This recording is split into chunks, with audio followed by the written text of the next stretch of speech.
चलो तो स्टार्ट करते हैं नया चैप्टर। तो लास्ट क्लास तक हम लोग करंट इलेक्ट्रिसिटी जो है वो खत्म कर चुके थे। ठीक है, तो अच्छे से उस चैप्टर को पढ़ लो, बहुत इंपॉर्टेंट चैप्टर है। ठीक है, एग्जामिनेशन पॉइंट ऑफ व्यू से बहुत ज़्यादा इंपॉर्टेंट है, तो अच्छे से उसको पढ़ लो, बहुत इजी चैप्टर था। ठीक, आज हम नया चैप्टर स्टार्ट करने जा रहे हैं विच इज़ कैपेसिटर, एक और इम्पॉर्टेंट चैप्टर। ठीक है, सबके लिए नीट मेंस एडवांस, मतलब एक क्वेश्चन आएगा ही आएगा, कोई नहीं रोक सकता। ठीक है, और बहुत आसान भी है, और क्योंकि अब हम करंट इलेक्ट्रिसिटी पढ़ चुके हैं तो उसके बाद तो ये और आसान हो जाता है। ठीक है, पर कैपेसिटर को अच्छे से समझने के लिए पहली बात तो आपको थोड़ा बहुत कंडक्टर आना चाहिए। ठीक है, जो हमने इलेक्ट्रोस्टैटिक्स में लास्ट में पढ़ा था, प्रॉपर्टीज ऑफ कंडक्टर। ठीक है, solid conducting, solid non conducting, ये सब, सेल्फ एनर्जी कितनी होती है। नीट वालों को मैंने मना किया था कि ये सेल्फ एनर्जी वगैरह याद मत करे, और उनको जरूरत भी नहीं है, बस सिर्फ फॉर्मूला मैं बोलूंगा कि हाँ ये हमने डिराइव किया था, इसका क्या यूज है वो सब हम इसमें देखेंगे।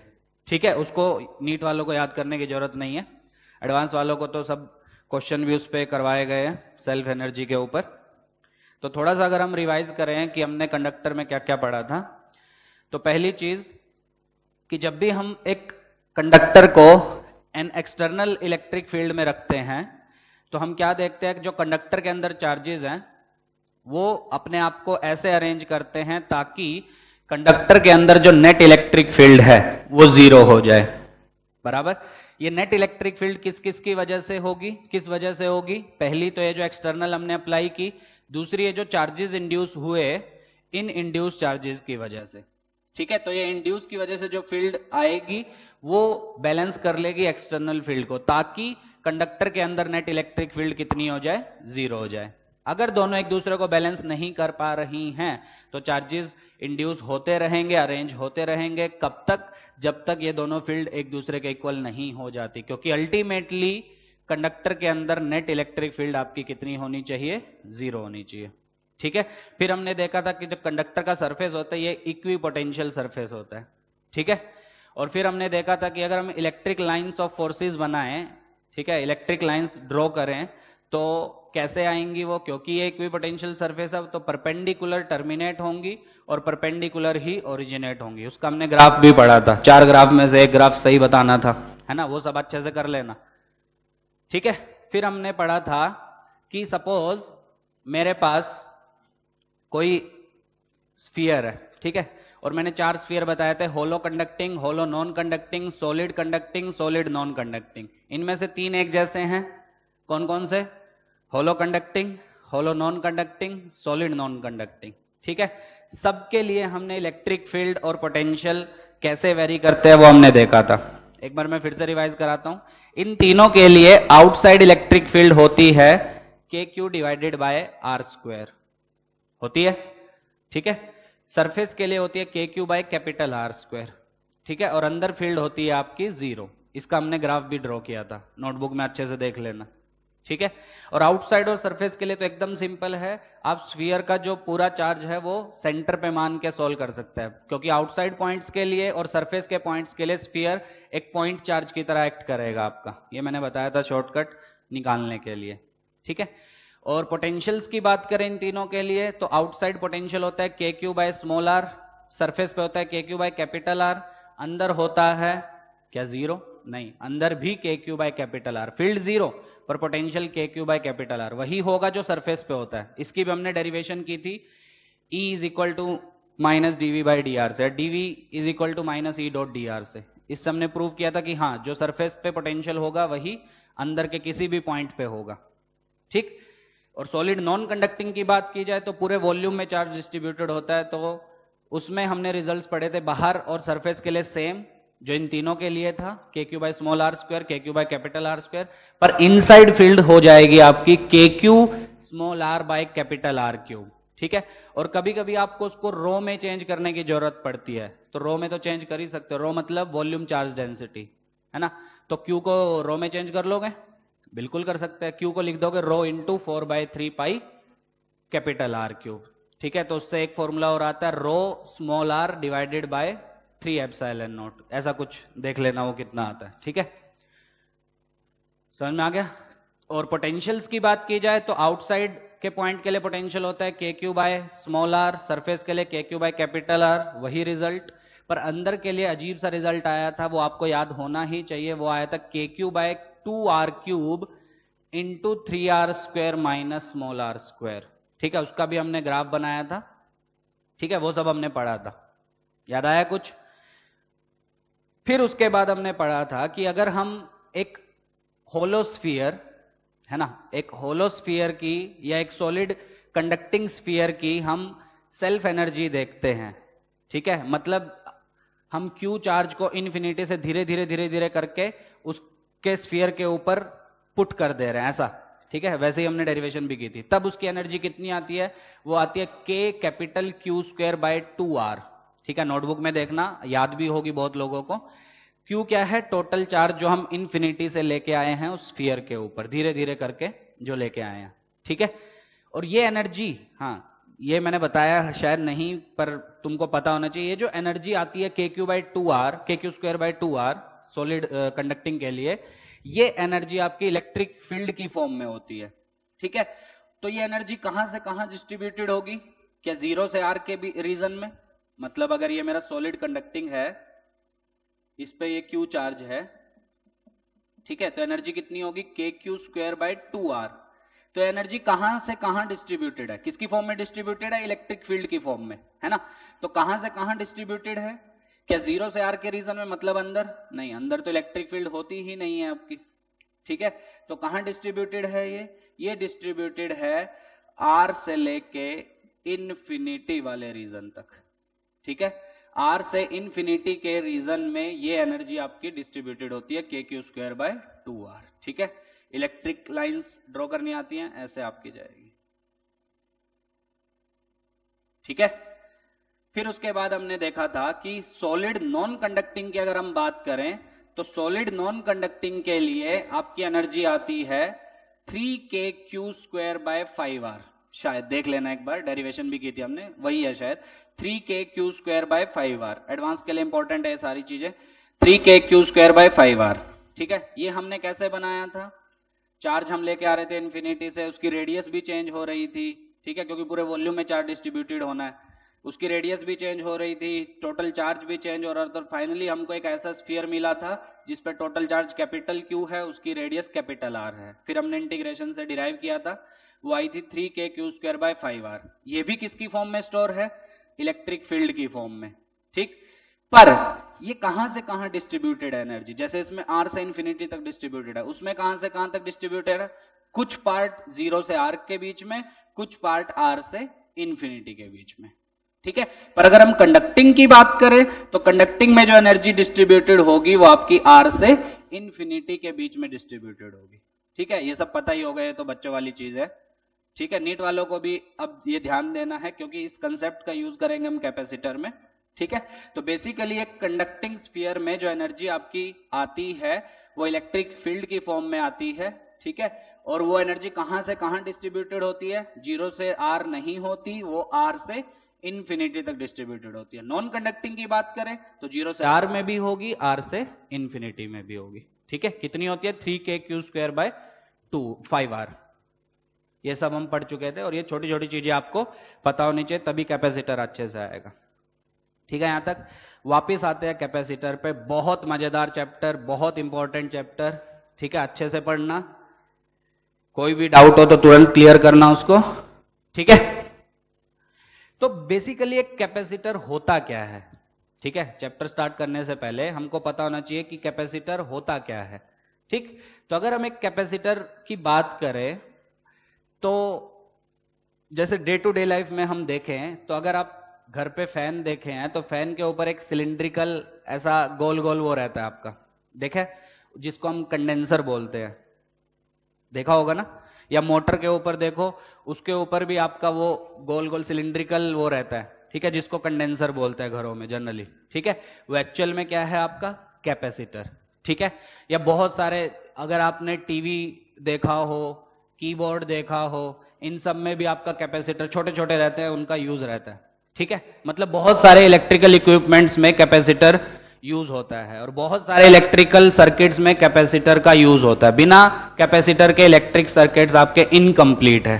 ठीक है, तो बेसिकली ये कैपेसिटर करता क्या है? सवाल उठता है कि ये कैपेसिटर अगर इतना इंपॉर्टेंट है, सर्किट का इतना इंपॉर्टेंट पार्ट है, सर्किट के 3 पार्ट होते हैं फिजिक्स में जो हम पढ़ेंगे। रजिस्टर पढ़ चुके, कैपेसिटर इस चैप्टर में पढ़ेंगे, एक आएगा इंडक्टर जो हम मैग्नेटिज्म ईएमआई में पढ़ेंगे। ठीक है, ये 3 पार्ट जो हैं वो सर्किट के सबसे इंपॉर्टेंट पार्ट है। एक तो हम पढ़ चुके, एक इस चैप्टर में पढ़ेंगे। ये कभी आप पहले नहीं पढ़े होंगे, रजिस्टर वगैरह तो सब लोग 9th-10th में पढ़ते हैं, पर कैपेसिटर कभी नहीं पढ़े होंगे। तो कैपेसिटर एक बहुत इंपॉर्टेंट पार्ट है इलेक्ट्रिकल सर्किट्स का। ठीक है, फैन में जो ऊपर लगा रहता है, कंडेंसर, मोटर में जो लगा रहता है, ये बेसिकली आपके क्या हैं? कैपेसिटर्स है। अब ये करते क्या हैं? सवाल उठता है कि ये करते क्या है। तो ध्यान से सुनना। सपोज जैसे फैन की बात करें, आपने फैन का बटन ऑन किया, ठीक है, तो स्टार्टिंग में जब ये घूमना चालू करेगा, क्या इसको घुमाने के लिए हमको एनर्जी चाहिए, है ना? या मोटर जब स्टार्ट होती है तो उसको स्टार्ट करने के लिए हमको क्या एनर्जी चाहिए? चाहिए ना? जैसे अब अगर आपको कभी नोटिस किया होगा, जैसे घरों में फैन खराब हो जाता है, जब स्विच ऑन करते ही फैन नहीं चलता है, तो कभी कभी ऐसा डंडा मार के या हाथ से हिलाते हैं, फिर थोड़ी देर बाद वो चलने लगता है। ठीक है, और क्या बोला जाता है जनरली कि इसका कंडेंसर खराब हो गया, अगर आपने ऑब्जर्व किया होगा तो। ठीक है, घरों में जैसे फैन बंद हो जाते हैं, स्विच ऑन करने पे नहीं चलते हैं, तो कभी कभी ऐसा उसको किसी चीज से घुमाया जाता है और थोड़ी देर बाद वो चल जाता है। ठीक है, और बोलते हैं अरे इसका तो कंडेंसर खराब हो गया, वो चेंज करवाना पड़ेगा, मतलब ये कैपेसिटर खराब हो गया। तो कर क्या रहा था? उसके खराब होने से क्या हुआ? ध्यान से सुनना। कैपेसिटर बेसिकली एक ऐसा डिवाइस है जो अपने अंदर बहुत सारी एनर्जी स्टोर करके रखता है। ठीक है, सुनना ध्यान से, यही चैप्टर का मेन है कि कैपेसिटर है क्या, और फिर उसी से हम आगे चीजें रिलेट करेंगे। ठीक है, सो कैपेसिटर एक ऐसा डिवाइस है, capacitor is a device which stores energy in it. ये अपने अंदर एनर्जी को स्टोर करता है। ठीक है, अब जैसे ही तुमने फैन का स्विच ऑन किया तो तुमको एक ऐसा सोर्स चाहिए जो फटाफट इसको बहुत सारी एनर्जी दे दे। ठीक है, वो काम आपका कौन करता है? कंडेंसर या कैपेसिटर। क्यों? क्योंकि वो बहुत सारी एनर्जी स्टोर करके रखता है, और जब उसकी रिक्वायरमेंट होती है बहुत सारी एनर्जी की, तो वो इंस्टेंटेनियसली या लगभग ऑलमोस्ट इंस्टेंटेनियसली वो एनर्जी सप्लाई करता है जिसको जरूरत होती है। समझ में आ रहा है? तो कंडेंसर बेसिकली, कैपेसिटर बेसिकली एक ऐसा डिवाइस है which stores energy in it and it releases almost instantaneously whenever required. और जब भी चाहिए होती है वो तुरंत वो एनर्जी को सप्लाई करता है, वो एनर्जी को देता है।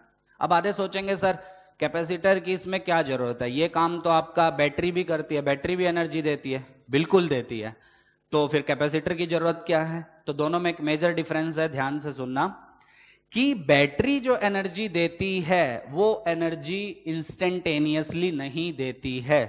ठीक है, वो एनर्जी धीरे धीरे धीरे धीरे करके देती है और लंबे टाइम के बाद अच्छी खासी एनर्जी देती है। ठीक है, पर कभी कभी हमको रिक्वायरमेंट रहती है कि हम एनर्जी तुरंत सप्लाई कर सके, बहुत सारी एनर्जी तुरंत सप्लाई कर सके, या ऐसा मानो बकेट ऑफ एनर्जी हमारे पास तुरंत हम दे रहे हैं। ठीक है, बहुत सारी एनर्जी भर के रखी है हमने, वो तुरंत हम सप्लाई कर दे रहे हैं। कभी कभी हमको ऐसी रिक्वायरमेंट होती है, तो उस केस में कौन काम आता है? आपका कैपेसिटर। ठीक है, बैटरी भी एनर्जी सप्लाई करती है, नो डाउट, पर बैटरी जो एनर्जी सप्लाई करती है वो स्लोली स्लोली धीरे धीरे करती है। ठीक है, और कहीं कहीं हमको जो एनर्जी चाहिए होती है वो ऑलमोस्ट इंस्टेंटेनियसली चाहिए होती है, बहुत सारी। तो वो बहुत सारी एनर्जी ऑलमोस्ट इंस्टेंटेनियसली कौन देता है? वो देता है आपका कैपेसिटर। ठीक है, तो जैसे फैन का एग्जांपल मैंने बोला, तो जैसे आप स्विच ऑन करेंगे तो इसको एनर्जी चाहिए घूमने के लिए, स्टार्ट होने के लिए, तो वो एनर्जी कौन दे रहा है? आपका कैपेसिटर। एक बार स्टार्ट हो गया उसके बाद तो इनर्शिया की वजह से वो चलता रहेगा। समझ में आ रहा है? तो जब कभी कभी फैन चलता नहीं है तो हम जब उसको घुमाते हैं तो वो चलने लगता है। ठीक है, किसी डंडे से या कैसे भी हाथ से, तो वो चलने लगता है। क्यों? क्योंकि कंडेंसर खराब हो गया होता है आपका। ठीक है, तो एनर्जी जो चाहिए होती है इंस्टेंटेनियसली वो कौन दे रहा है? कोई नहीं दे रहा है। ठीक है, इसलिए वो नहीं चलता है आपका। ठीक है, तो कैपेसिटर बेसिकली एनर्जी अपने अंदर बहुत सारी स्टोर करके रखता है और जब भी चाहिए होती है वो लगभग इंस्टेंटेनियसली वो एनर्जी को सप्लाई करता है। ठीक है, तो एग्जांपल से ही फैन में आपके जो होते हैं कंडेंसर, मोटर में जो होते हैं, ठीक है, टीवी में, बहुत जगह पे आप कैपेसिटर छोटे छोटे रहते हैं वो आपके लगे होते हैं। ठीक है, तो basically it is a major source of energy, it stores energy in it and releases almost instantaneously whenever required. ठीक है, तो कैपेसिटर का बेसिक फंडा क्या है वो समझ में आ गया। कितनी तरह के होते हैं, कैसे बनते हैं, वो सब आगे देखेंगे। ठीक है, अभी के लिए कैपेसिटर क्या है वो समझो। ठीक है, तो हम चाहते हैं एक ऐसा डिवाइस बनाना जो बहुत सारी एनर्जी अपने अंदर स्टोर करके रखता है और जो ऑलमोस्ट इंस्टेंटेनियसली वो एनर्जी को तुरंत दे दे। ठीक है, मतलब इसको आप ऐसे भी समझ सकते हो, बकेट ऑफ एनर्जी हमको चाहिए होती है, बहुत भर के हमको एनर्जी चाहिए होती है और जब हमको रिक्वायर्ड है हम उसका यूज कर सकते हैं। ठीक है, तो वो काम करता है आपका कैपेसिटर, इसीलिए ये बहुत इंपॉर्टेंट एलिमेंट है सर्किट्स का। ठीक है, लगभग हर इलेक्ट्रिक सर्किट में आपका कैपेसिटर यूज होता है बिकॉज ऑफ एनर्जी रिक्वायरमेंट। ठीक है, बैटरी भी वो काम करती है पर बैटरी जो है वो धीरे धीरे एनर्जी सप्लाई करती है, आपको इंस्टेंटेनियसली एनर्जी सप्लाई नहीं कर पाती। ठीक है, तो कैपेसिटर क्यों यूज किया वो समझ में आ रहा है, क्या होता है वो समझ में आ रहा है। ठीक है, धीरे धीरे आगे पढ़ेंगे तो और फील आएगा कि हाँ एनर्जी कैसे स्टोर हुई, कितनी स्टोर हुई, वो भी सब हम देखेंगे। ले दे के इस चैप्टर में हमको ये सब पढ़ना है, एनर्जी ये सब। ठीक है, चार्ज वगैरह। ठीक, चलो अब आगे बढ़ते हैं, अब मेन आते हैं चैप्टर पे, इसकी डेफिनेशंस पे। तो ध्यान से अब आगे देखो क्या होता है कैपेसिटर, वो क्लियर हो गया। अब कैपेसिटर में स्टार्टिंग में सबसे पहली टर्म आती है आपकी कैपेसिटेंस। जैसे रजिस्टर की रेजिस्टेंस होती है वैसी कैपेसिटर की capacitance, which is denoted by C, capital C. ठीक है, जैसे रेजिस्टेंस को आपने कैपिटल आर से डिनोट किया था, उसकी यूनिट क्या थी, ओम। ठीक है, वैसी किसी भी कैपेसिटर की कैपेसिटेंस क्या होती है वो आगे देखेंगे। किसी भी कैपेसिटर की कैपेसिटेंस उसको सी से डिनोट किया जाता है। ठीक है, अब ध्यान से सुनना क्या होगा। कैपेसिटेंस डिफाइन किया जाता है किसी भी कंडक्टर की, सपोज आपके पास कोई कंडक्टर है, तो किसी भी कंडक्टर की ability to hold the charge, मतलब जब हम किसी कंडक्टर के अक्रॉस कुछ पोटेंशियल डिफरेंस अप्लाई करते हैं तो वो कितना चार्ज आपका स्टोर करता है, that is called capacitance of that conductor.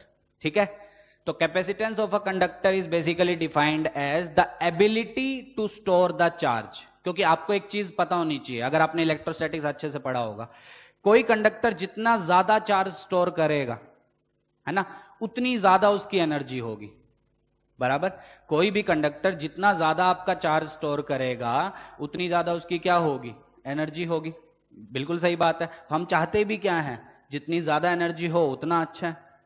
समझ रहे हो, तो कैपेसिटेंस एक टर्म डिफाइन की गई कैपेसिटर्स के लिए, जिसको बोला गया कि किसी भी कंडक्टर की एक ऐसी एबिलिटी जो जिसकी वजह से वो चार्ज स्टोर करता है whenever a potential difference is applied across it। ठीक है, तो जब भी एक पोटेंशियल डिफरेंस अप्लाई किया जाता है एक कंडक्टर के अक्रॉस, ठीक है, तब वो जो चार्ज स्टोर करता है, that ability of the conductor is called capacitance. ठीक है, तो डेफिनेशन के लिए लिखो, capacitance is basically ability to store the charge.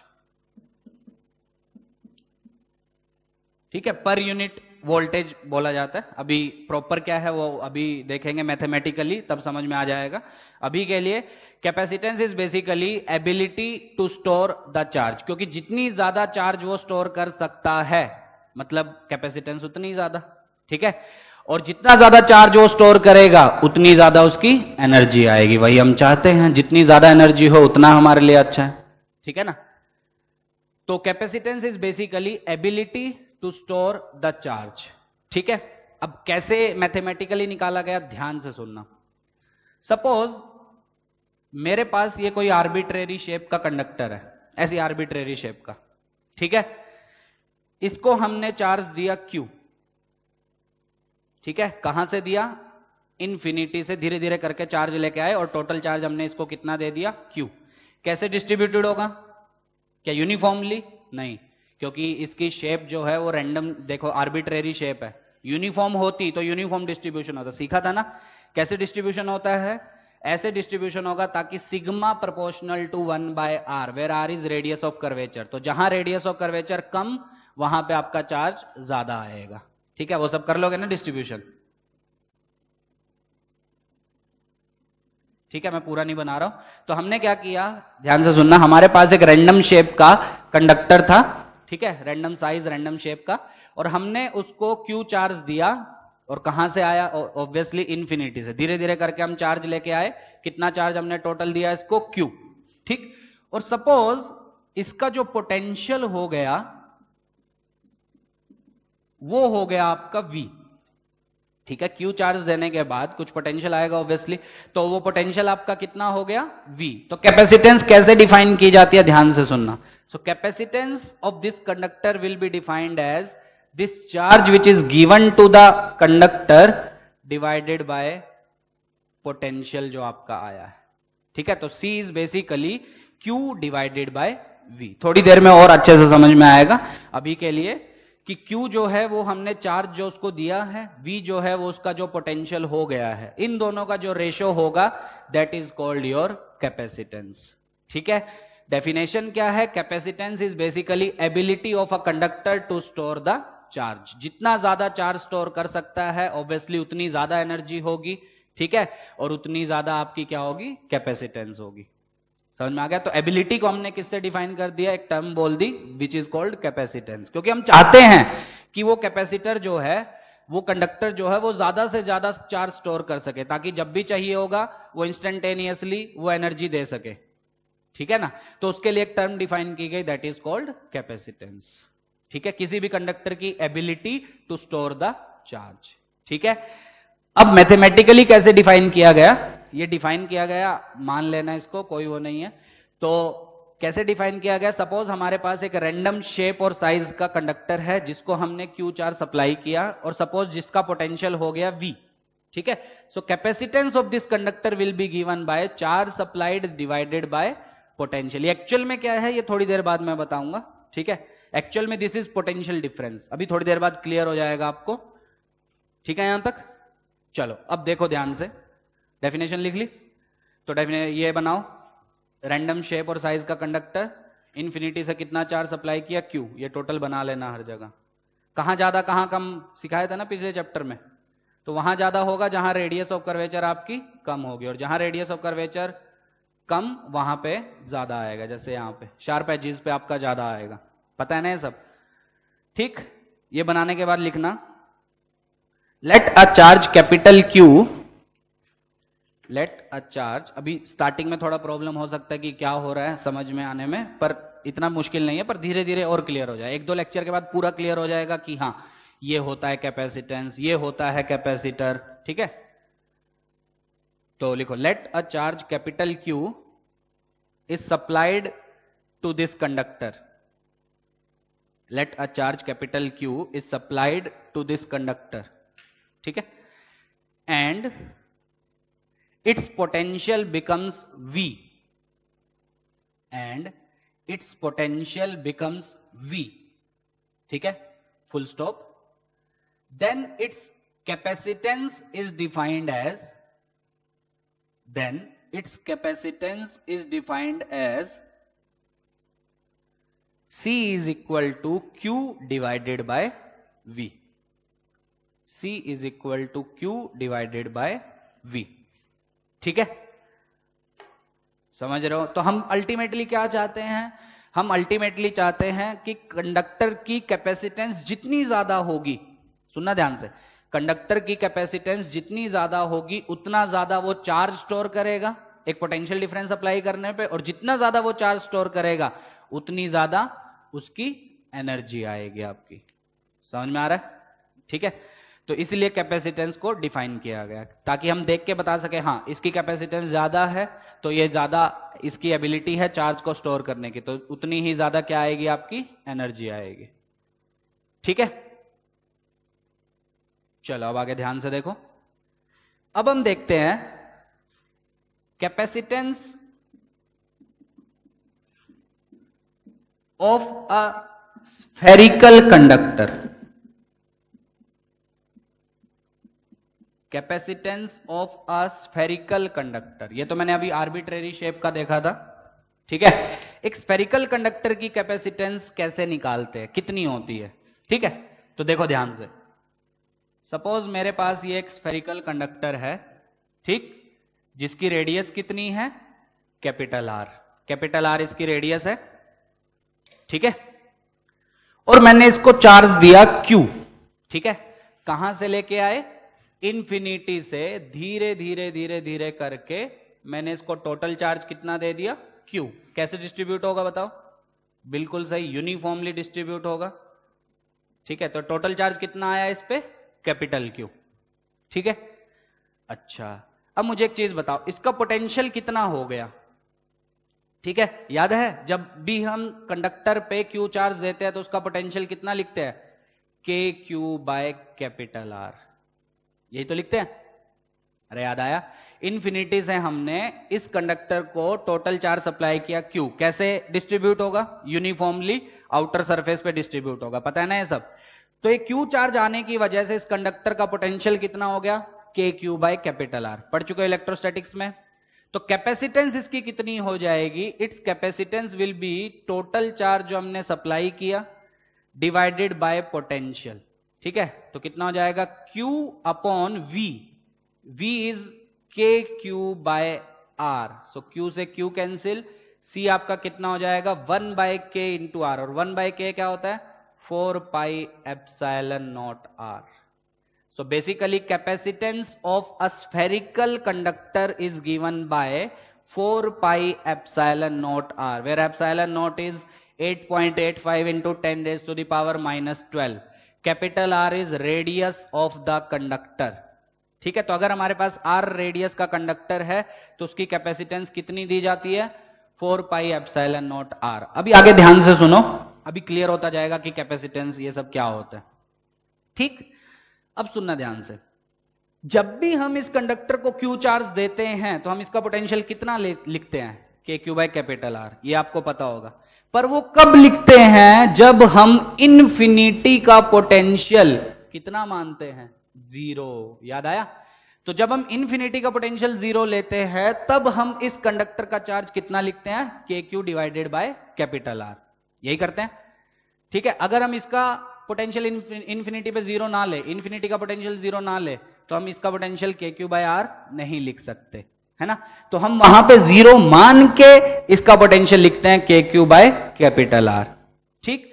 तो कैपेसिटेंस की डेफिनेशन में ये जो V है, this V is basically potential difference, ठीक है। और किसके रिस्पेक्ट में, with respect to a reference, ठीक है। वो हमने डायरेक्टली किसके इक्वल ले लिया, के क्यू बाय कैपिटल आर के इक्वल। क्यों ले लिया, क्योंकि रेफरेंस हमारा क्या है, इन्फिनिटी, और इन्फिनिटी में हम पोटेंशियल क्या लेते हैं, जीरो।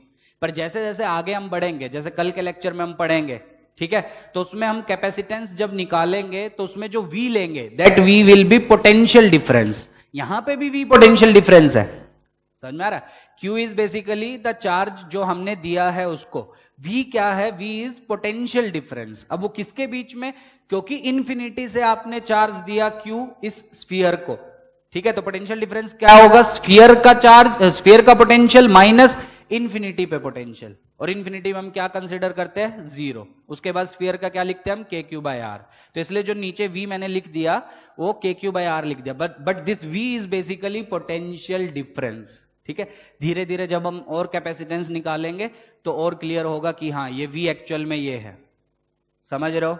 अभी के लिए थोड़ा कंफ्यूजिंग हो सकता है पर होना नहीं चाहिए, एकदम आसान है।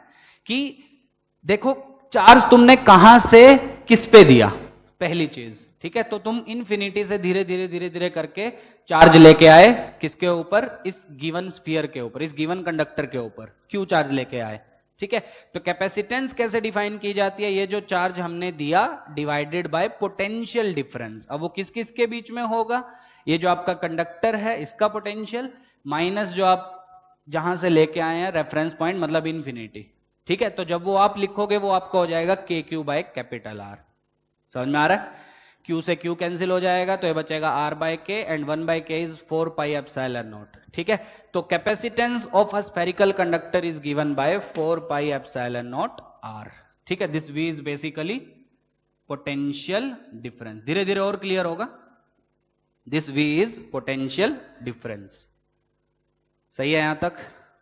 ठीक है, अब ध्यान से सुनो, ये एकदम वैसा ही है जैसा हमने करंट पढ़ा था या रेजिस्टेंस पढ़ी थी। याद करो, करंट इलेक्ट्रिसिटी में कितनी पढ़ी थी? V by I। सिमिलरली यहां पे है capacitance which is Q divided by V। ठीक है, दोनों को थोड़ा सा विजुअलाइज करो। जैसे हमने करंट में एक टर्म पढ़ी थी रेजिस्टेंस, जिसका फॉर्मूला आया था ओम्स लॉ से V by I, where V is potential difference across the conductor and I is current flowing through the conductor. ठीक है, सेम यहां पे आपका कैपेसिटेंस है। Capacitance is Q by V, where Q is charge on the conductor and V is potential difference. ठीक है, अब ध्यान से सुनो, क्या वहां पे जो रेजिस्टेंस आपका होता था, वो मैंने अच्छे से बताया था, वो ना तो V पे डिपेंड करता है ना ही आपका I पे डिपेंड करता है। ना तो पोटेंशियल डिफरेंस जो हमने अप्लाई किया उस पर डिपेंड करता है, ना ही करंट जो फ्लो किया उस पर डिपेंड करता है। ठीक है, मैंने अच्छे से बताया था। आधो को क्या लगता है R is equal to V by I का मतलब है कि V अगर हम बढ़ा दें तो R बढ़ जाएगा। नहीं, R उन सब पे डिपेंड ही नहीं करता है। R किस पे डिपेंड करता है? आपका डायमेंशंस पे, टेम्परेचर पे, बताया था सब, रो L बाय A, है ना। टेम्परेचर के साथ कंडक्टर का बढ़ता जाता है। ठीक है, लेंथ पे डिपेंड करता है, मतलब डायमेंशंस पे डिपेंड करता है। ठीक है, पर V और I पे डिपेंड नहीं करता। ये हमने लास्ट चैप्टर में पढ़ा था। सिमिलरली यहां पे कैपेसिटेंस है। ठीक है, आधों को देखने में लगता है सर कैपेसिटेंस तो Q बाय V है, तो वो चार्ज जितना ज्यादा स्टोर करेगा उस पे डिपेंड करेगा। ठीक है, V पे डिपेंड करेगा। नहीं, कैपेसिटेंस ना तो Q पे डिपेंड करता है ना ही आपका V पे डिपेंड करता है। ठीक है, ये डिपेंड करता है सिर्फ और सिर्फ डायमेंशंस के ऊपर। अगर आपने गौर से देखा हो, स्फेरिकल कंडक्टर की कैपेसिटेंस आई है 4 pi epsilon not capital R। ठीक, किस पे डिपेंड कर रही है? Capital R। Capital R is radius of this sphere. ठीक है, तो क्या डायमेंशन पे डिपेंड कर रही है? जितनी ज्यादा रेडियस उतनी ज्यादा आपकी कैपेसिटेंस आएगी, है ना। तो basically capacitance of a conductor, या इसके बाद हम कैपेसिटर पढ़ेंगे, सबकी कैपेसिटेंस जो है वो डायमेंशंस के ऊपर डिपेंड करती है, Q और V पे डिपेंड नहीं करती। ये ध्यान देना। ठीक है, ये सेम वैसे ही है जैसा आपका रेजिस्टेंस है, वो भी V और I पे डिपेंड नहीं करती थी, डायमेंशंस पे डिपेंड करती थी। सिमिलरली यहां पे जो कैपेसिटेंस है वो Q और V पे डिपेंड नहीं करेगी, वो आपका डिपेंड करेगी डायमेंशंस के ऊपर। धीरे धीरे और सारे उनका पढ़ेंगे तो और क्लियर होगा। हाँ, ये डायमेंशंस पे डिपेंड करती है। ठीक है, तो बेसिकली एकदम सिंपल है। अभी हम क्या निकालने जा रहे हैं? डिफरेंट डिफरेंट कंडक्टर्स के लिए कैपेसिटेंस कितनी होती है। ठीक है, और उसमें एक ही पढ़ेंगे हम, स्फेरिकल। उसके बाद हम जंप करेंगे कैपेसिटर्स के ऊपर। कैपेसिटर की कैपेसिटेंस क्या होती है और कैपेसिटर्स होते क्या हैं वो हम देखेंगे थोड़ी देर बाद। ठीक है, अभी मैं आइसोलेटेड कंडक्टर की बात कर रहा हूं, मतलब एकदम अलग, एक सिंगल कंडक्टर है, आइसोलेटेड है, उसकी कैपेसिटेंस कितनी होती है। ठीक है, तो पहले ध्यान से समझो कैपेसिटेंस है क्या। ठीक है, अब वापिस से रिवाइज करते हैं, थोड़ा कंफ्यूजिंग शायद हो रहा हो पर होना नहीं चाहिए। तो वापिस रिवाइज करते हैं कि कैपेसिटर बेसिकली है क्या आपका। ठीक है, तो कैपेसिटेंस जो है वो किसी भी कंडक्टर की वो एबिलिटी जिसकी वजह से वो चार्ज स्टोर करता है एक पोटेंशियल अप्लाई करने पे। मतलब अगर उसका कुछ पोटेंशियल है, ठीक है, तो जब वो चार्ज स्टोर करता है, that property of conductor is called capacitance. ठीक है, तो इसका यह मतलब नहीं है कि कैपेसिटेंस चार्ज के ऊपर डिपेंड कर रहा है। ठीक है, चार्ज कैपेसिटेंस के ऊपर डिपेंड करता है आपका, मतलब किसी भी कंडक्टर की कैपेसिटेंस जितनी ज्यादा होगी उसकी उतनी ज्यादा एबिलिटी होगी चार्ज को स्टोर करके रखने की। समझ में आ रहा है? जिस कंडक्टर की, सपोज मैं स्फेरिकल कंडक्टर की बात करूं, इसकी, तो इसकी जितनी ज्यादा कैपेसिटेंस होगी वो देख के आप बता। सपोज आपके पास दो आइसोलेटेड स्फेरिकल कंडक्टर है, ध्यान से सुनना कैपेसिटेंस होती है, कंफ्यूज नहीं होना। सपोज आपके पास एक R1 रेडियस का, एक R2 रेडियस का कैपेसिटेंस कंडक्टर है। ठीक है, R1 बड़ा है R2 से, मतलब पहला जो है वो बड़ा है आपका, दूसरा जो है वो छोटा है आपका। ठीक, तो फॉर्मूले से बताओ किसकी कैपेसिटेंस ज्यादा आएगी? 4 पाई एप्सिलॉन, दोनों के लिए सेम। R1 बड़ा है R2 से, तो पहले की कैपेसिटेंस ज्यादा आएगी। ठीक है, तो इसका मतलब क्या है, ध्यान से सुनना। इसका मतलब है कि एक गिवन पोटेंशियल डिफरेंस अप्लाई करने पर, सुनना ध्यान से, एक गिवन पोटेंशियल डिफरेंस अप्लाई करने पर दोनों के अक्रॉस, मान लो वी अप्लाई किया आपने, तो एक गिवन पोटेंशियल डिफरेंस अप्लाई करने पर जो सबसे ज्यादा चार्ज स्टोर करेगा वो होगा आपका कैपेसिटर 1। क्यों, सॉरी कंडक्टर 1। क्यों, क्योंकि उसकी कैपेसिटेंस ज्यादा है as compare to second, because of larger radius. Radius जितनी ज्यादा तो आइसोलेटेड कंडक्टर की, स्फेरिकल कंडक्टर की कैपेसिटेंस उतनी ज्यादा, और जितनी ज्यादा कैपेसिटेंस उसका मतलब होता है कि सेम पोटेंशियल डिफरेंस अप्लाई करने पे ज्यादा चार्ज वो वाला स्टोर करेगा, और जितना ज्यादा चार्ज स्टोर करेगा उतनी ज्यादा एनर्जी आपकी स्टोर करेगा। समझ में आ गया, ये होता है कैपेसिटेंस का मतलब। So capacitance is basically ability to store the charge.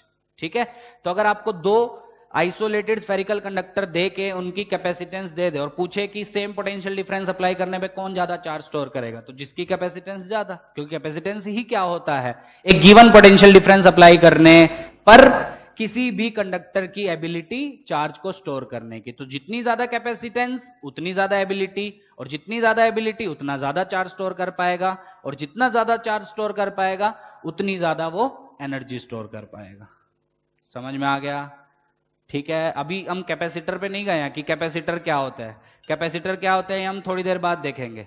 ठीक है, अभी हम आइसोलेटेड कंडक्टर की कैपेसिटेंस निकाल रहे हैं। ठीक है, और उसमें भी एक ही पढ़ेंगे, स्फेरिकल कंडक्टर की कैपेसिटेंस कितनी आई, 4 पाई एप्सिलॉन नॉट आर। ठीक है, ये फॉर्मूला अभी के लिए कंफ्यूजिंग हो सकता है, पर धीरे धीरे जब हम यूज करेंगे एकदम समझ में आ जाएगा कि हाँ ये यही होता है। ठीक है, तो एक गिवन पोटेंशियल डिफरेंस अप्लाई करने पर अगर Q चार्ज स्टोर होता है कंडक्टर में, तो कैपेसिटेंस डिफाइन की जाएगी the charge stored divided by the potential difference applied. So V is basically potential difference जो आएगा। इस केस में मैंने डायरेक्टली कैसे लिखा, इन्फिनिटी से मैं चार्ज धीरे धीरे करके उस स्फीयर के ऊपर रख रहा हूं, टोटल चार्ज मैंने Q रख दिया, तो V मैं कैसे लिख रहा हूं, इस स्फीयर का जो चार्ज आएगा माइनस जो रेफरेंस का चार्ज होगा, मतलब इन्फिनिटी का, वो जीरो ही हम लेते हैं, इसलिए मैंने डायरेक्टली KQ/R आपका लिखा। ठीक है, समझ में आ गया? अब इससे ज्यादा मैं नहीं समझा सकता, यहां तक समझ में आ जाना चाहिए। दूसरी चीज, C भले ही Q/V हो, पर ना तो ये Q पे डिपेंड करती है ना ही ये V पे डिपेंड करती है। ठीक है, जैसे सेम रेजिस्टेंस ना तो V पे करती थी ना I पे करती थी। ठीक है, C किस पे डिपेंड करती है, ये डायमेंशंस पे डिपेंड करती है। चाहे वो आइसोलेटेड स्फेरिकल कंडक्टर की आप बात करो, चाहे इसके बाद जब हम कैपेसिटर पढ़ेंगे वो क्या होते हैं वो थोड़ी देर बाद देखेंगे, उसकी भी जब हम कैपेसिटेंस निकालेंगे वो भी आप देखना, वो अल्टीमेटली उसकी डायमेंशंस पे डिपेंड करती है, Q और V पे डिपेंड नहीं करेंगे। Q हाँ, जो चार्ज स्टोर होगा वो, जो चार्ज स्टोर होगा वो आपका C पे डिपेंड करेगा। समझ रहे हो? C Q पे डिपेंड नहीं करता, पर Q तो C पे करेगा ना। ठीक है, तो जो आपका चार्ज स्टोर करेगा स्फेरिकल कंडक्टर, वो आपका C पे डिपेंड करेगा। जितनी ज्यादा उसकी कैपेसिटेंस होगी उतनी ज्यादा वो क्या करेगा, आपका चार्ज स्टोर करेगा। ठीक है, पर गलती से भी ये मत सोच लेना कि ये C, Q और V पे डिपेंड करता है। C is independent of both Q and V, it depends on the dimensions of the conductor. क्या होता है कैपेसिटेंस, समझ में आ गया? क्योंकि अल्टीमेटली हमको कैपेसिटर में पढ़ना ही यही है, वो सोर्स है एनर्जी का, बहुत ज्यादा एनर्जी वो सप्लाई करता है ऑलमोस्ट इंस्टेंटेनियसली, जो हमको बहुत बार चाहिए होती है फैन वगैरह में, इन सब में। ठीक है, तो वही हम पढ़ रहे हैं कि कब वो बहुत ज्यादा एनर्जी स्टोर करेगा, कब वो हमारे फायदे का होगा। क्योंकि हमारे फायदे का कैपेसिटर कब होगा, जब वो बहुत ज्यादा एनर्जी स्टोर करके रखेगा और ऑलमोस्ट इंस्टेंटेनियसली उसको रिलीज कर देगा जब भी चाहिए होगा। तो वही हम सीखने जा रहे हैं यहीं से कि कब हमारे फायदे का होगा, हम कैपेसिटर कंस्ट्रक्ट कैसे कर सकते हैं जो अच्छा हो। ठीक है, वो सब हम धीरे धीरे इसमें सीखेंगे। तो देखो अब ध्यान से आगे, तो कैपेसिटेंस की डेफिनेशन समझ में आ गई होगी। एक आइसोलेटेड स्फेरिकल कंडक्टर की कैपेसिटेंस कितनी होती है, 4 पाई एप्सिलॉन नॉट R। किस पे डिपेंड करती है, आपकी डायमेंशंस के ऊपर।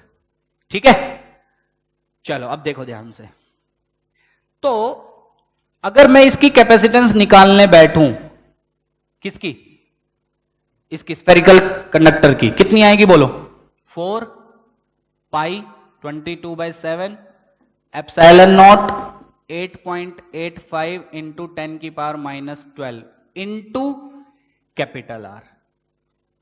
ठीक है, अच्छा वो करने से पहले बात कर लेते हैं इसकी यूनिट्स की। SI unit. ठीक, तो कैपेसिटेंस कितना होता है? Q divided by V। ठीक है, जो चार्ज स्टोर किया डिवाइडेड बाय पोटेंशियल डिफरेंस। ठीक है, Q की यूनिट बोलो कूलम, V की वोल्ट। तो कैपेसिटेंस की SI यूनिट होगी कूलम पर वोल्ट। जैसे रेजिस्टेंस की क्या थी? V बाय I, तो उसकी क्या थी? वोल्ट पर एम्पियर। पर क्या हम ये यूज करते थे? नहीं, इसकी जगह हम क्या यूज करते थे? ओम। याद है? सिमिलरली यहां पे कैपेसिटेंस की यूनिट आनी चाहिए कूलम पर वोल्ट, पर ये यूज नहीं करेंगे। तो कैपेसिटेंस की जो यूनिट हम यूज करेंगे that is farad, denoted by capital F। तो कैपेसिटेंस की SI यूनिट होती है farad, which is denoted as by capital F, and it 1 farad is equal to 1 coulomb per volt। ठीक है, कूलम पर वोल्ट को हमने एक नाम दिया साइंटिस्ट के नाम के ऊपर, दैट इज फैरेड। ठीक है, तो 1 farad is basically a very large unit, बहुत बड़ी यूनिट है ये कैपेसिटेंस की। जैसे ओम जो है वो इतनी बड़ी यूनिट नहीं थी रेजिस्टेंस की, पर फैरेड जो है वो कैपेसिटेंस की बहुत बड़ी यूनिट है आपकी। ठीक है, ऐसा क्यों? अभी मैं थोड़ी देर में आपको प्रूफ करके दिखाऊंगा कि ऐसा क्यों होता है। ठीक है, तो बेसिकली किसी भी आइसोलेटेड स्फेरिकल कंडक्टर की कैपेसिटेंस जो है, या किसी भी कैपेसिटर की कैपेसिटेंस हम मेजर करेंगे किसमें? फैरेड में। ठीक है, एक्चुअल में वो क्या है? कूलम पर वोल्ट, पर इतना बड़ा नाम ना देके हमने एक छोटा नाम दिया विच इज कॉल्ड फैरेड। जैसे रेजिस्टेंस ओम में मेजर की जाती है, वैसी कैपेसिटेंस फैरेड में आपकी मेजर की जाती है। ठीक है, तो ऐसा unit of capacitance is farad. और डायमेंशंस की अगर हम बात करें, निकाल लोगे डायमेंशंस? हाँ, निकाल ही लोगे डायमेंशन। डायमेंशन के लिए तो फॉर्मूला आना चाहिए। तो C is equal to Q। ठीक है, Q is basically I into T divided by V।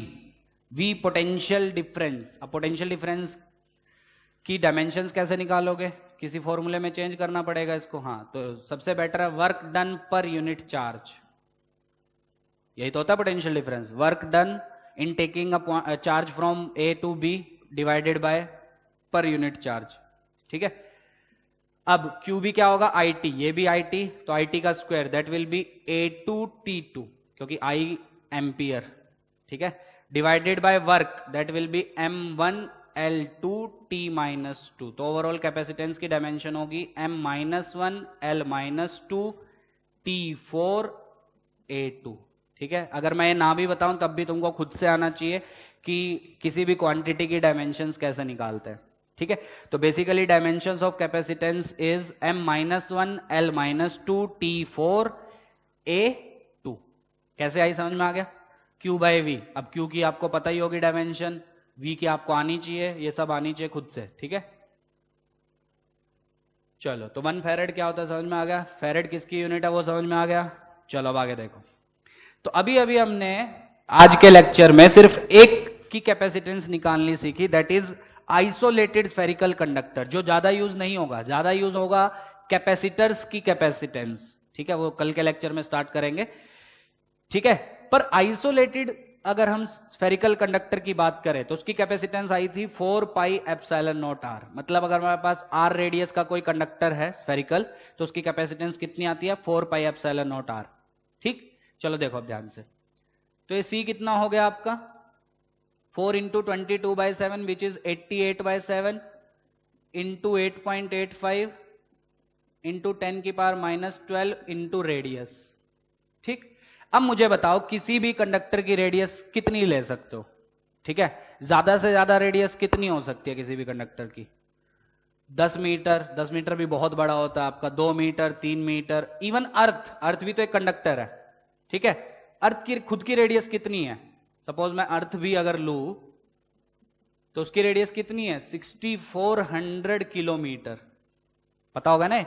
मतलब 6.4 इंटू 10 की पावर 6, वो भी डाल के देखो तो अप्रोक्सीमेटली आपकी आएगी 10 की पावर -5 आएगी।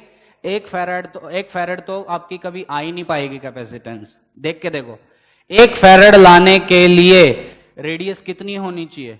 बहुत बड़ी रेडियस होनी चाहिए, 10,000 या 1 लाख किलोमीटर के आसपास। उतना बड़ा कैपेसिटर थोड़ी ना आ जाएगा। समझ में आ रहा है?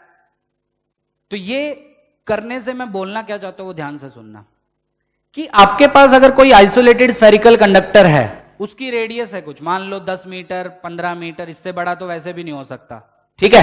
तो उसकी कैपेसिटेंस कितनी आएगी? बहुत कम आएगी, लगभग 10 की पावर -8 -9 की रेंज की। तो 1 फैरेड इतना लाने में तो रेडियस पता नहीं कितनी चाहिए हमको। तो इसलिए मैं बोल रहा था कि जो 1 फैरेड है आपका, that is a very large unit. 1 farad जो है वो बहुत बड़ी यूनिट आपकी होती है। इसलिए इस चैप्टर में जब भी हम न्यूमेरिकल्स करेंगे, आगे बढ़ेंगे, तो आप देखना जो आपको कैपेसिटर्स की कैपेसिटेंस दिखेगी वो आपको माइक्रोफैराड में दिखेगी, माइक्रोफैराड में दिखेगी, ठीक है? Because farad is a very large unit, इसलिए कैपेसिटेंस को बेसिकली माइक्रोफैराड में दिया जाता है। क्यों माइक्रोफैराड में दिया जाता है समझ में आ रहा है? क्योंकि फैराड जो है कैपेसिटेंस की एक काफी अच्छी खासी यूनिट है, ठीक है? 1 farad is very large unit, इसलिए सी की यूनिट जनरली न्यूमेरिकल्स में या जब भी हम कुछ भी सॉल्व करेंगे तो उसमें माइक्रोफैराड में दी होगी। माइक्रो का मतलब पता है ना, 10 की पावर -6। रेजिस्टेंस में ऐसा नहीं था, उसमें ओम में ही रहता था, 2 ओम 5 ओम 10 ओम ये सब। पर कैपेसिटेंस में देखना बहुत रेयरली होगा कि वो फैराड में यूनिट देगा आपको, अदरवाइज माइक्रोफैराड में ही आपको यूनिट देगा वो। समझ में आ गया यहां तक? अच्छा, अब ध्यान से सुनो। अब साइंटिस्ट लोगों ने क्या सोचा कि ठीक है, हमने एक आइसोलेटेड, धीरे धीरे धीरे धीरे साइंटिस्ट लोग करके कहां पहुंचे? वो कैपेसिटर के ऊपर पहुंचे। स्टार्टिंग उन्होंने इसी से की जो हमने पढ़ा कि एक आइसोलेटेड कंडक्टर का देखते हैं कि कैपेसिटेंस कितनी आती है, ठीक है? तो धीरे धीरे अब कहानी सुनते जाना, बहुत मजेदार कहानी है, ताकि और फील आए कि कैसे मॉडिफिकेशंस हुए, कैसे डेफिनेशंस बनाई गई कैपेसिटेंस की, कैसे निकाली गई, कैसे डिफरेंट डिफरेंट चीजें बनाई गई, ठीक है? और फाइनली हम कैपेसिटर के ऊपर पहुंचे, ठीक है? तो अब क्या किया गया ध्यान से सुनना। सबसे पहले निकाली गई एक आइसोलेटेड स्फेरिकल कंडक्टर की कैपेसिटेंस, जो कितनी आई? 4πε0r आई। अब साइंटिस्ट लोगों ने वहां पे एक दिक्कत देखी। वो दिक्कत क्या थी कि अगर हम कुछ भी रेडियस इसकी लेते हैं, बहुत बड़ा तो हम कंडक्टर ले नहीं सकते, ठीक है ना? हमको सर्किट्स में यूज करना है, तो बहुत बड़ा कंडक्टर कितना बड़ा ले लोगे सर्किट्स में, ठीक है? कि इतना बड़ा थोड़ी ना ले पाओगे, 1 मीटर आधा मीटर इन सब, ठीक है? तो जब भी हम रेडियस अगर कुछ लेते हैं इस आइसोलेटेड स्फेरिकल कंडक्टर की, तो उसकी कैपेसिटेंस बहुत कम आती है ना? डाल के देखो आर को 1 मीटर, तो ये लगभग आपका आएगा 10 की पावर -10 के आसपास फैरेड, 10 की पावर -10 फैरेड। क्या ये बहुत छोटी आपकी वैल्यू है? तो मतलब एक आइसोलेटेड कंडक्टर की कैपेसिटेंस बहुत कम आपकी आती है, बराबर? तो जब उसकी कैपेसिटेंस बहुत कम आएगी तो साइंटिस्ट लोगों ने सोचा तो उसकी तो एबिलिटी बहुत कम हो जाएगी, क्योंकि कैपेसिटेंस जितनी कम उतनी कम उसकी एबिलिटी चार्ज को स्टोर करने की, और जितना कम वो चार्ज स्टोर कर पाएगा गिवन पोटेंशियल डिफरेंस अप्लाई करने के बाद, उतनी कम वो एनर्जी स्टोर कर पाएगा। पर हम तो चाहते हैं कि एनर्जी ज्यादा से ज्यादा स्टोर कर सके, तभी तो हम इसको सर्किट्स में यूज करते हैं, नहीं तो फिर वो काम बैटरी भी तो कर रही है। समझ रहे हो? बैटरी की जगह हम इसको क्यों यूज कर पा रहे हैं कैपेसिटर को? क्योंकि वो बहुत ज्यादा एनर्जी आपका तुरंत सप्लाई करके देता है, ठीक है? तो हम चाहते हैं कि कैपेसिटर ज्यादा से ज्यादा एनर्जी स्टोर करे, ठीक है? हर चीज समझो एक दूसरे से लिंक्ड है, और जितनी ज्यादा वो एनर्जी स्टोर कर पाएगा वो डिपेंड करेगा कितना ज्यादा उसने चार्ज को स्टोर करके रखा है after applying a potential difference. और जितना ज्यादा चार्ज वो स्टोर कर पाएगा वो डिपेंड करेगा आपका किसके ऊपर? उसकी कैपेसिटेंस के ऊपर। जितनी ज्यादा उसकी कैपेसिटेंस उतना ज्यादा वो चार्ज स्टोर कर पाएगा, जितना ज्यादा चार्ज स्टोर कर पाएगा उतनी ज्यादा वो एनर्जी स्टोर कर पाएगा, ठीक है? पर जब आइसोलेटेड स्फेरिकल कंडक्टर को देखा गया तो उसकी कैपेसिटेंस तो बहुत कम आई। तो क्या यह हमारे फायदे का है? नहीं। तो सबसे बड़ा नुकसान इसका यही था कि इसकी जो कैपेसिटेंस आती है वो बहुत कम आती है, जो हम नहीं चाहते हैं, क्योंकि कैपेसिटेंस कम तो चार्ज कम स्टोर करेगा पोटेंशियल डिफरेंस अप्लाई करने पे, और चार्ज कम स्टोर करेगा तो एनर्जी कम स्टोर करेगा, तो हमारे किसी फायदे का नहीं है। समझ रहे हो? तो एक तो ये ड्रॉबैक था इसका। दूसरा ड्रॉबैक क्या था? ध्यान से सुनना। दूसरा ड्रॉबैक था कि जब हम एक आइसोलेटेड स्फेरिकल कंडक्टर की बात करते हैं तो वेस्ली एनर्जी किस फॉर्म में स्टोर होती है? इलेक्ट्रिक फील्ड की फॉर्म में, ठीक है? और इलेक्ट्रिक फील्ड जो है, मैंने बताया था जो एनर्जी आएगी वो कहां से कहां आएगी? आर से इंफिनिटी, ठीक है? यही आएगी, अरे आएगी। अब ये एनर्जी जो है वो बिखरी हुई है या ऐसा एक रीजन में कंटेन्ड है, क्योंकि हम चाहते हैं कि ये जो एनर्जी है ये एक रीजन में कंटेन्ड हो। ऑब्वियस सी बात है कि जो एनर्जी कैपेसिटर में आएगी, जो एनर्जी कंडक्टर में आएगी, वो जितनी ज्यादा कन्फाइंड होगी एक गिवन रीजन में, उतना हमारे लिए अच्छा है।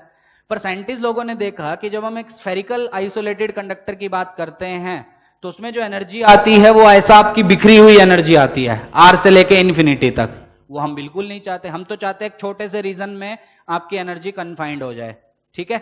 और दूसरी चीज हम क्या चाहते हैं, उसकी कैपेसिटेंस जितनी ज्यादा हो उतना अच्छा है, ठीक है, क्योंकि कैपेसिटेंस ज्यादा तो आपका क्या होगा, चार्ज ज्यादा स्टोर करेगा, एनर्जी ज्यादा स्टोर करेगा, ठीक है। तो इसमें दो दो कमियां थी इस आइसोलेटेड कंडक्टर में। वो दो दो ड्रॉबैक्स क्या थे? पहला ड्रॉबैक था, पहला मेजर ड्रॉबैक था कि जिसकी कैपेसिटेंस आती है वो बहुत कम आती है, जो हम नहीं चाहते, ठीक।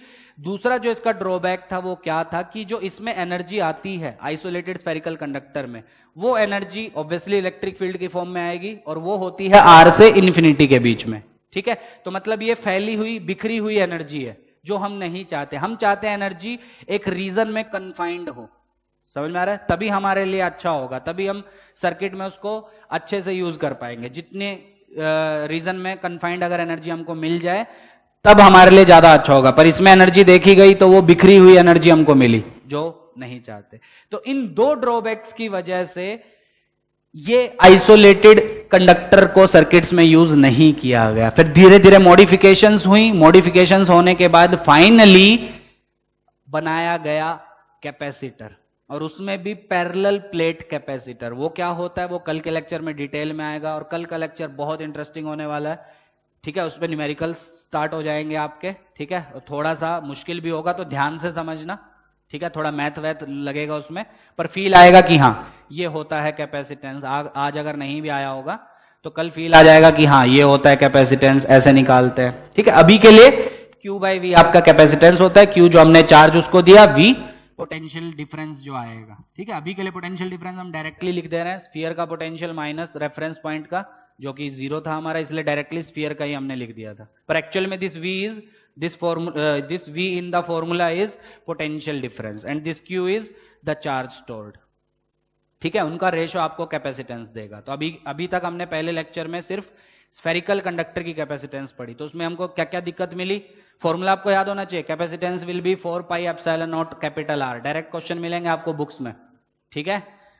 अब उसमें दिक्कत क्या मिली कि रेडियस आप ले लो अगर उस कैपेसिटर की, कुछ भी उस कंडक्टर की, तो उसकी कैपेसिटेंस बहुत कम आती है आपकी, जो हम नहीं चाहते। हम चाहते हैं जितनी ज्यादा कैपेसिटेंस हो उतना अच्छा है हमारे लिए। दूसरी चीज, जो एनर्जी आती है, जो एनर्जी स्टोर करता है, ये एनर्जी इलेक्ट्रिक फील्ड की फॉर्म में स्टोर करता है। ये हम इलेक्ट्रोस्टैटिक्स में भी पढ़ चुके हैं। पर ये एनर्जी आती कहां से कहां तक है? आर से लेके इन्फिनिटी तक, ठीक है। मतलब ये बिखरी हुई एनर्जी है, ठीक है, स्कैटर्ड एनर्जी है आपकी। पर हम चाहते हैं जो एनर्जी मिले, जो एनर्जी स्टोर करे कैपेसिटर, वो एक रीजन में कन्फाइंड होनी चाहिए। समझ में आ रहा है? जैसे अभी मैं बता देता हूं, फील आए ताकि आपको। कल के लेक्चर में हम पढ़ेंगे पैरेलल प्लेट कैपेसिटर। मॉडिफिकेशंस होती गई, ये आइसोलेटेड स्फेरिकल कंडक्टर था, इससे मॉडिफाई होते होते होते होते ये बनाया गया पैरेलल प्लेट कैपेसिटर, जो हमारे सिलेबस में है। पूरे चैप्टर में हमको सिर्फ यही पढ़ना है, पैरेलल प्लेट कैपेसिटर। तो जब हम इसमें देखेंगे तो इसमें इलेक्ट्रिक फील्ड ऐसी आती है आपकी, ठीक है। तो जो एनर्जी है वो इस रीजन में कन्फाइंड है आपकी, तो हमारे लिए अच्छा है। और दूसरी चीज, एक और बेनिफिट इसमें क्या मिलेगा हमको, इसकी जो कैपेसिटेंस आएगी पैरेलल प्लेट कैपेसिटर की, वो इससे तो कहीं कहीं ज्यादा आएगी, ठीक है। और हम चाहते भी है कैपेसिटेंस जितनी ज्यादा उतना अच्छा है हमारे लिए, ठीक है। तो इन ड्रॉबैक्स को देखते हुए इन सब में मॉडिफिकेशंस किया गया और फाइनली अराइव हुए हम लोग ऐसे कैपेसिटर्स के ऊपर। 3 तरह के कैपेसिटर्स हैं हमारे इस चैप्टर में, सिलिंड्रिकल कैपेसिटर, स्फेरिकल कैपेसिटर और पैरेलल प्लेट कैपेसिटर। आधे बोलेंगे सर ये भी तो स्फेरिकल है। ये स्फेरिकल कैपेसिटर नहीं है, कैपेसिटर एक ग्रुप होता है, एक पेयर होता है, ठीक है। ये आइसोलेटेड स्फेरिकल कंडक्टर है, ठीक है। कैपेसिटर क्या होता है वो तो अभी हमने पढ़ा ही नहीं है, अभी मैं सिर्फ पढ़ रहा हूं isolated conductor, spherical conductor. Capacitor क्या होता है वो कल देखेंगे, ठीक है। आज के लेक्चर में अगर टाइम मिले तो आज देखेंगे, नहीं तो वो कल देखेंगे, ठीक है। एक कैपेसिटर क्या होता है, फिर उसके हम 3 कैपेसिटर पढ़ेंगे, स्फेरिकल, सिलिंड्रिकल और पैरेलल प्लेट। पर हमारे सिलेबस में जो मेंशन है, जो हमको पढ़ना है, वो है पैरेलल प्लेट कैपेसिटर। ठीक है, तो उसमें अगर आप ध्यान से देखो तो उसमें एनर्जी एक रीजन में कन्फाइंड होती है, वो हम चाहते हैं। उसकी जो कैपेसिटेंस होती है वो इससे तो कहीं ज्यादा होती है, वो ही हम चाहते हैं, जितनी ज्यादा कैपेसिटेंस हो। समझ में आ रहा है? तो इसीलिए इन सब में मॉडिफिकेशंस किया गया, डायरेक्टली इनको सर्किट्स में यूज नहीं किया गया, इन सब में मॉडिफिकेशन करते गए और आगे हम बढ़ते गए। ठीक है, तो अभी अगर हम देखें, अब ध्यान से सुनना, इसकी ड्रॉबैक समझ में आ गई आइसोलेटेड की, तो पर इसकी कैपेसिटेंस सबको आनी चाहिए, that is 4 pi epsilon not capital R. ठीक है, कैसे आई समझ में आ गया, क्या फॉर्मूला यूज किया, यूनिट क्या होती है, 1 फेरेड बहुत बड़ी यूनिट होती है, इसलिए जनरली आपको न्यूमेरिकल्स में माइक्रो फेरेड मिलेगा। ठीक है, एनर्जी बिखरी हुई होती है इसमें। दूसरी चीज, इसकी कैपेसिटेंस बहुत कम होती है, इसलिए ये हमारे फायदे का नहीं है। अब साइंटिस्ट लोगों ने और मॉडिफिकेशन क्या की, ध्यान से सुनना। कैपेसिटर क्या होता है आज मैं थोड़ा सा डिस्कस कर लेता हूं, कल डिटेल में पढ़ेंगे। सपोज हमारे पास ये कोई स्फीयर था, ठीक है, इसको हमने इन्फिनिटी से चार्ज सप्लाई किया Q। कैसे डिस्ट्रीब्यूट होगा, ऑब्वियसली ये, ठीक। और इसके पास एक न्यूट्रल कंडक्टर रखा गया। ध्यान से सुनना, अब यहां से हम कैपेसिटर पढ़ने जा रहे हैं कि कैपेसिटर होता क्या है। ठीक है, एक हमारे पास चार्ज्ड कंडक्टर था जिसको हमने चार्ज दिया था Q, एक हमारे पास अनचार्ज कंडक्टर था, मतलब न्यूट्रल कंडक्टर था, उसके पास हमने रखा। ठीक, अब साइंटिस्ट लोगों ने क्या देखा कि जब हमने एक न्यूट्रल कंडक्टर को, एक अनचार्ज कंडक्टर को एक चार्ज कंडक्टर के पास रखा, तो साइंटिस्ट लोगों ने एक चीज ऑब्जर्व की कि इस सिस्टम की जो कैपेसिटेंस आती है वो एक आइसोलेटेड कंडक्टर से ज्यादा आती है। ध्यान से सुनना, एक आइसोलेटेड स्फेरिकल कंडक्टर की कैपेसिटेंस कितनी आई थी, 4 पाई एप्सिलॉन नॉट आर। अब साइंटिस्ट लोग धीरे धीरे मॉडिफाई करने लगे चीजों को, तो मॉडिफिकेशन करते करते वो कहां पहुंचे, उन्होंने एक चार्ज कंडक्टर के पास एक अनचार्ज कंडक्टर को रखा। ठीक है, और चार्ज कंडक्टर पे चार्ज कैसे आया वो सबको पता है, इन्फिनिटी से धीरे धीरे Q चार्ज लेके आए, उसके पास एक अनचार्ज कंडक्टर को रखा। तो साइंटिस्ट लोगों ने क्या देखा कि ये जो पेयर बना, ठीक है, इस सिस्टम की जो कैपेसिटेंस आती है वो पुरानी कैपेसिटेंस से ज्यादा आती है, मतलब जब एक सिंगल हमने यूज किया था उससे ज्यादा कैपेसिटेंस आती है। और ऑब्वियसली हम क्या चाहते हैं, जितनी ज्यादा कैपेसिटेंस हो उतना हमारे लिए अच्छा है, हम तो यही चाहते हैं। ठीक है, अब कैसे वो कैपेसिटेंस ज्यादा आई, अब ध्यान से सुनना। आपको एक चीज पता, अगर आपने इलेक्ट्रोस्टैटिक्स पढ़ा होगा कि जब हमने इस पे Q चार्ज दिया और उसके पास एक न्यूट्रल कंडक्टर को रखा, तो क्या उस पे चार्जेस इंड्यूस होंगे, बिल्कुल होंगे। इस साइड आपका कितना आएगा, नेगेटिव, इससे उल्टा, अरे याद है, इस साइड क्या आएगा, पॉजिटिव। याद है या भूल गए सब, याद होना चाहिए सब, -QI + QI। ठीक, अब ध्यान से सुनना। अब इस सिस्टम की कैपेसिटेंस, नई कैपेसिटेंस सपोज C', ठीक है, वो कैसे डिफाइन की गई, ऑब्वियसली जो चार्ज हमने दिया था which is Q divided by potential difference which is V'। पहले हमने V लिखा था, मैं यहीं पे पैरेलली लिख रहा हूं, C = Q divided by V। Same situation है, अभी भी इसको Q चार्ज दिया, ठीक है, और इसकी कैपेसिटेंस पहले थी Q/V। अब देखते हैं कितनी आती है, C' से डिनोट किया, that will be Q, charge वही है, डिवाइडेड बाय V'। क्या ये V' और ये V सेम है या अलग अलग, अलग अलग। सोच के देखना, 2 मिनट का समय दे रहा हूं कि ये जो V' है ये इस V से कम होगा या ज्यादा होगा। ठीक है, ऑब्वियसली मैं बोल रहा हूं कि कैपेसिटेंस बड़ी है तो ये V' उस V से कम होना चाहिए, V' उस V से कम होगा तभी तो C' उस C से ज्यादा होगा। C' क्या पता है ना, जब हमने ये पेयर लिया ऐसा तब कैपेसिटेंस, और C क्या थी, जब आइसोलेटेड था, सिंगल था, तब कैपेसिटेंस। ठीक है, तो साइंटिस्ट लोगों ने देखा कि सिस्टम की जो कैपेसिटेंस आती है वो ज्यादा आती है आपकी एज कंपेयर टू जो आइसोलेटेड था। क्यों ज्यादा आती है, क्योंकि आपका जो नया V है वो कम हो गया पुराने V से। क्यों, अब ध्यान से सुनना, ठीक है, इसको मेन पढ़ेंगे कल के लेक्चर में ही। अब क्यों होती है वो ध्यान से सुनो, कि जैसे आपने चार्ज कंडक्टर के पास एक अनचार्ज कंडक्टर रखा, उस पे चार्जेस इंड्यूस हुए, नियरेस्ट फेस पे कौन सा हुआ, उल्टा वाला, ये सब हम पढ़े थे कंडक्टर में, -QI नाम दे दिया, उधर हो गया +QI। ठीक, अब ये जो V लिखोगे आप, ये कौन सा V है, इसका with respect to reference which is infinity, वो तो जीरो ही है, तो मतलब बेसिकली मुझे इसका पोटेंशियल लिखना ले देके। अब इसका पोटेंशियल कितना होगा बोलो? इसका पोटेंशियल होगा खुद का जो है V, जो हमने पहले भी लिया था वो, और इन इंड्यूस की वजह से भी तो आएगा, सही है। और ये किसके ज्यादा पास है? नेगेटिव चार्जेस के पास, ठीक है। और जिसके ज्यादा पास होगा उसकी वजह से पोटेंशियल ज्यादा होगा, क्योंकि potential is basically KQ by distance. तो डिस्टेंस किससे कम है? इसका नेगेटिव इंड्यूस चार्जेस से। और नेगेटिव चार्जेस की वजह से इसका पोटेंशियल, इस पे पोटेंशियल कितना आएगा? नेगेटिव। पॉजिटिव इंड्यूस चार्जेस की वजह से इस पे पोटेंशियल कितना आएगा? पॉजिटिव, सही है। मतलब इस V डैश को मैं क्या लिख रहा हूं, ध्यान से सुनना, Q जो हमने सप्लाई किया डिवाइडेड बाय खुद का which is V, plus due to positive induce charges, ठीक है, minus due to negative induce charges. Minus क्यों लिखा? क्योंकि नेगेटिव वालों की वजह से नेगेटिव पोटेंशियल आएगा, साइन के साथ पोटेंशियल लिखते हैं ना। अच्छा, अब मुझे बताओ नेगेटिव इंड्यूस चार्जेस की वजह से पोटेंशियल ज्यादा होगा या पॉजिटिव की वजह से? ऑब्वियसली नेगेटिव की वजह से। क्यों? क्योंकि नेगेटिव चार्जेस के पास है, वो पॉजिटिव से दूर है। मतलब potential of this sphere due to negative induced charges is greater than potential due to positive। मैं सिर्फ मैग्नीट्यूड की बात कर रहा हूं, सही है। पर जब इन दोनों को साइन के साथ देखोगे तो ये वैल्यू कम आएगी, ये वैल्यू ज्यादा आएगी। क्यों? क्योंकि नेगेटिव इंड्यूस्ड चार्जेस पास है उसके, और जितना पास उतना ज्यादा पोटेंशियल। तो क्या इन दोनों की वजह से ओवरऑल पोटेंशियल नेगेटिव आएगा? बिल्कुल। तो V में से कुछ नेगेटिव चीज माइनस होगी, तो क्या ये ओवरऑल V से कम होगा? So this will be ultimately less than V, ठीक है, because potential due to negative induce charges is more than potential due to positive induce charge. और नेगेटिव वजह से पोटेंशियल क्या आएगा? नेगेटिव। तो इन दोनों का जो समीशन जब आप करोगे तब आपका ओवरऑल पोटेंशियल नेगेटिव आएगा, तो V से कम हो जाएगा। तो डिनोमिनेटर V से कम, तो क्या मैं यहां से बोल सकता हूं this implies C dash that is greater than C। C मतलब आइसोलेटेड के केस में जो कैपेसिटेंस आ रही थी उससे ज्यादा। समझ में आ गया?